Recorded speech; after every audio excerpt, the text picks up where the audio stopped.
જય શ્રી કૃષ્ણ મિત્રો. Tech visa દર્શનામાં તમારું ફરી એકવાર સ્વાગત છે. મિત્રો, વિજ્ઞાન કહે છે કે આ દુનિયામાં જે દેખાય છે તે જ સાચું છે. ચમત્કાર જેવું કંઈ હોતું જ નથી. પણ આજે હું તમને ઉત્તરાખંડના હિમાલયમાં આવેલા કેદારનાથ મંદિરની એક એવી સત્ય ઘટના કહીશ કે જેને જોઈને દુનિયાના મોટામાં મોટા સાયન્ટિસ્ટ પણ કહેશે અને નાસાના વૈજ્ઞાનિકો પણ માથું ખંજવાળવા લાગશે અને બોલી ઉઠશે કે ના ભાઈ, આ કોઈ માણસનું કામ તો નથી જ, આ ખુદ મહાદેવની શક્તિ છે. જોવું છે આ રહસ્ય? તો આ વિડીયોને છેક સુધી જોજો. મિત્રો, વર્ષ 2013માં કેદારનાથમાં આવેલી ભયંકર સુનામી અને પૂર તો તમને યાદ જ હશે. આબ ફાટ્યું હતું, નદીઓમાં ધોધમાર પૂર આવ્યું હતું, પહાડો તૂટ્યા હતા.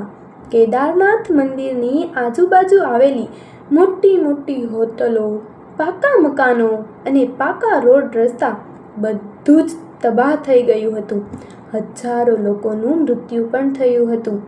વિજ્ઞાનના નિયમ પ્રમાણે જે પૂરની સ્પીડ એટલી ભયંકર હોય કે પાકા મકાનો પણ તોડી નાખે, તો હજારો વર્ષ જૂનું એ પથ્થરનું મંદિર તો એક સેકન્ડમાં તણાઈ જવું જોઈએ ને.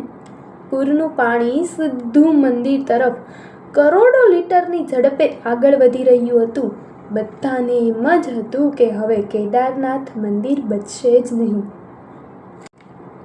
પણ બરાબર એ જ સેકન્ડે એક નાનો ચમત્કાર થયો કે જેની કોઈએ કલ્પના પણ નહોતી કરી.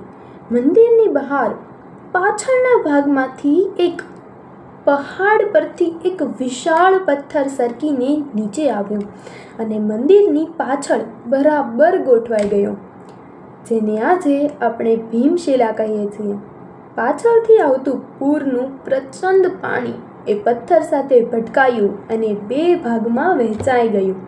પાણી મંદિરની ડાબી અને જમણી બાજુથી નીકળી ગયું, પણ મંદિરને એક આંચકો પણ ન લાગ્યો. અંદર બેઠેલા શ્રદ્ધાળુઓ એકદમ સુરક્ષિત રહ્યા. વિજ્ઞાન કહે છે કે આ માત્ર એક યોગાનો યોગ હતો. પણ મિત્રો વિચારો, એ પથ્થર બરાબર મંદિરની સાઈઝનો જ કેમ હતો? એ બરાબર મંદિરની પાછળ આવીને જ કેમ ઊભો રહ્યો?